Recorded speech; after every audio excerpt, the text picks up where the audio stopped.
Hello, everyone. It is Wednesday, May 21st. This is starting to feel like not just a day in the life, but like a week or a month in the life of this dramatic non-issue. Anyway, so if you've been following along, this is about the inspection report that the buyer's agent, we went over, blah, blah, blah.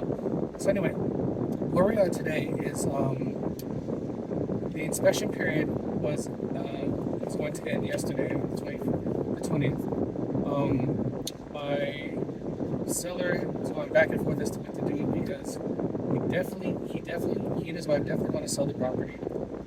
They live like 90 minutes plus away, so they don't want to manage the property this far.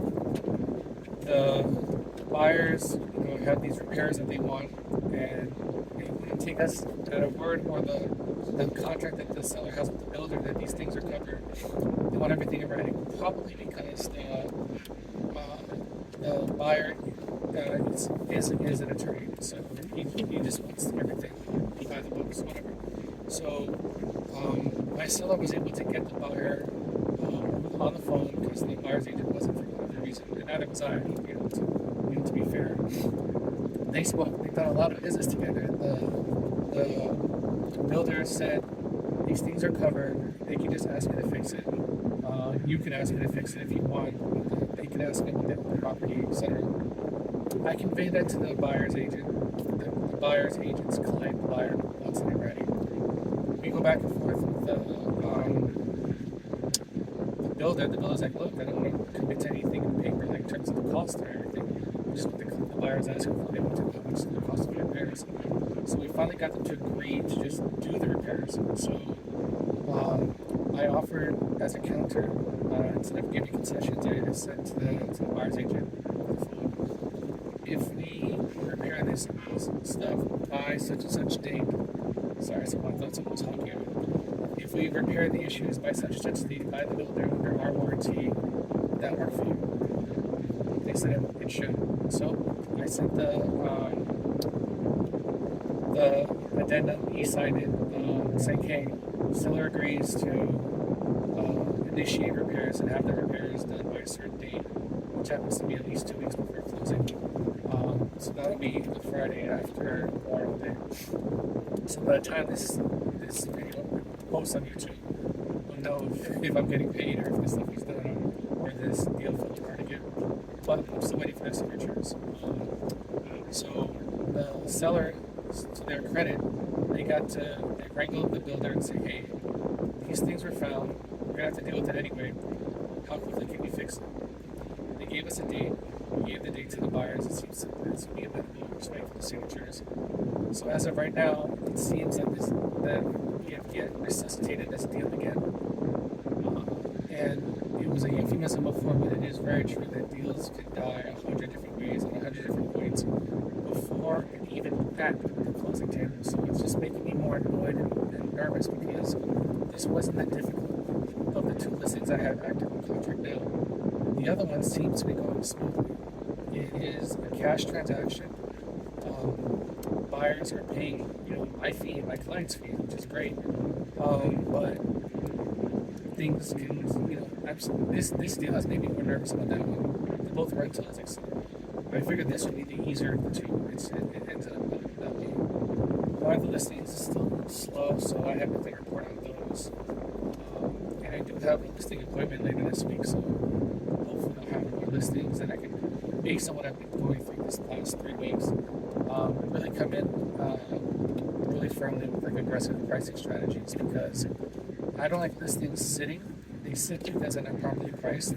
The buyers are well aware when it becomes a buyer's market, just as sellers become very well aware that it becomes a seller's market. And then the tension that happens when neither one realizes that they've lost their market position.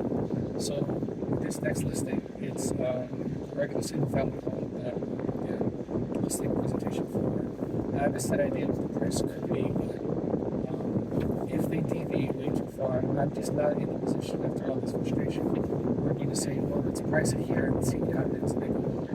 Or say, let's price it here and after 2 weeks of X showings or less, or X offers or less, when they're lowered, I'm going to start off with the price price that I wanted to list it at, and let them have it all on their own, because we're just not in a position where offers are coming sight unseen, and every seller that I interact with, that didn't sell during the pandemic, knows multiple people that have. So as a result, they're looking at the situation like, well, now's my chance to get an offer from some investor in California or Dubai, and I'm sure that's the avenue to the frequency that we should rely on. So yeah, I'm optimistic about the duplex, and that finally signing this extension.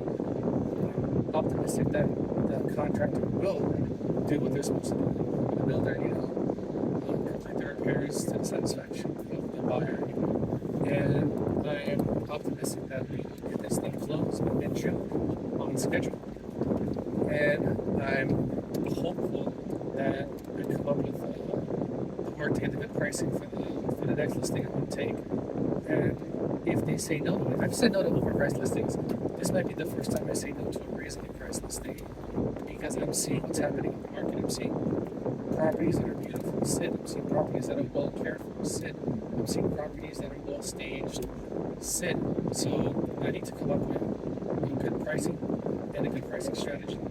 And if they're not along with it, then it's going to be another agent's problem. That's just the assumption that I'm going forward. At least until something happens, maybe with the Fed, maybe with interest rates.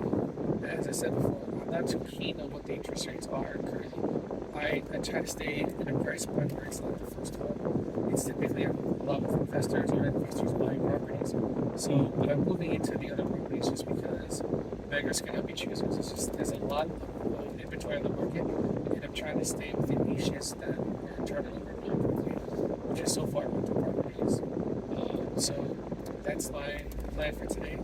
That's what hopefully Friday will look like, and I hope to have an update that's a successful listing presentation with the contract signed. If not, anyways, Christian Bush, licensed realtor and pro broker. Thank you again. And if you have any questions about what I'm doing behind the scenes in terms of like the frustrations I deal with, or how I interact with other agents, or how I'm interacting with my clients, or how I'm managing the relationship with personalities, feel free to send me a DM and just ask me, hey, what's it actually like outside the camera? So yeah, did you have something you want to say, Jamie? Today's actually Tuesday. Today's actually Tuesday, you said? No, I'm pretty sure it's Wednesday. Alright, talk to you guys later.